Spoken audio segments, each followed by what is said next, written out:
Hello everyone, ನಾನಿವತ್ತು ಸಿಂಪಲ್ಲಾಗಿ rice Baat ಮಾಡೋದು ಯಾವ ರೀತಿ ಅಂತ ಹೇಳ್ಕೊಡ್ತೀನಿ ಬನ್ನಿ. ತುಂಬಾ ಟೇಸ್ಟಿಯಾಗಿರುತ್ತೆ ಮತ್ತು ಮಾಡೋದು ಕೂಡ ತುಂಬ ಈಸಿಯಾಗಿರುತ್ತೆ.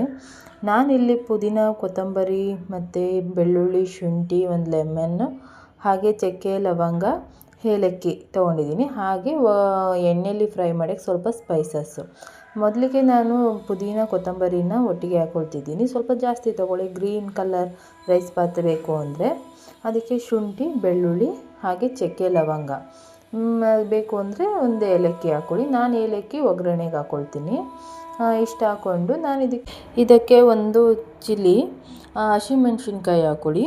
ಹಾಗೆ ಸ್ವಲ್ಪ ಜೀರಿಗೆ, ಸ್ವಲ್ಪ ಸಾಸಿವೆ ಅಂತೀನಿ, ಮೆಣಸು, ಹಾಗೆ ಒಂದು ಟೊಮೊಟೊನ ಕಟ್ ಮಾಡಿ ಹಾಕ್ಕೊಳ್ಳಿ. ಹಾಗೆ ಒಂದು ಈರುಳ್ಳಿ ಟೊಮೊಟೊ ಒಂದೊಂದು ಆ್ಯಡ್ ಮಾಡ್ಕೊಬೇಕು. ಆವಾಗಲೇ ರೈಸ್ ಬಾತ್ ಆಗೋದು, ಇಲ್ಲ ಪಲಾವ್ ರೀತಿ ಆಗಿಬಿಡುತ್ತೆ. ರೈಸ್ ಬಾತ್ ಬೇಕು ಅಂದರೆ ಈ ಮೆಥಡಲ್ಲಿ ಮಾಡಬೇಕಾಗತ್ತೆ. ಇಷ್ಟನ್ನು ನುಣ್ಣಗೆ ಪೇಸ್ಟ್ ಮಾಡ್ಕೊಬೇಕು.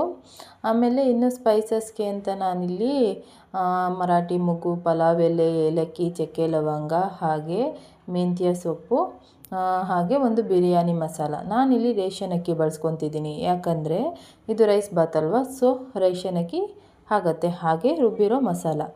ಮೊದಲಿಗೆ ನಾನಿಲ್ಲಿ ಎಣ್ಣೆ ಬಿಸಿ ಮಾಡ್ಕೊಬೇಕು. ಎಣ್ಣೆ ಜೊತೆಗೆ ಸ್ವಲ್ಪ ತುಪ್ಪ ಆ್ಯಡ್ ಮಾಡ್ಕೊಳ್ಳಿ. ಒಗ್ಗರಣೆ ಟೇಸ್ಟು ತುಂಬ ಚೆನ್ನಾಗಿರುತ್ತೆ.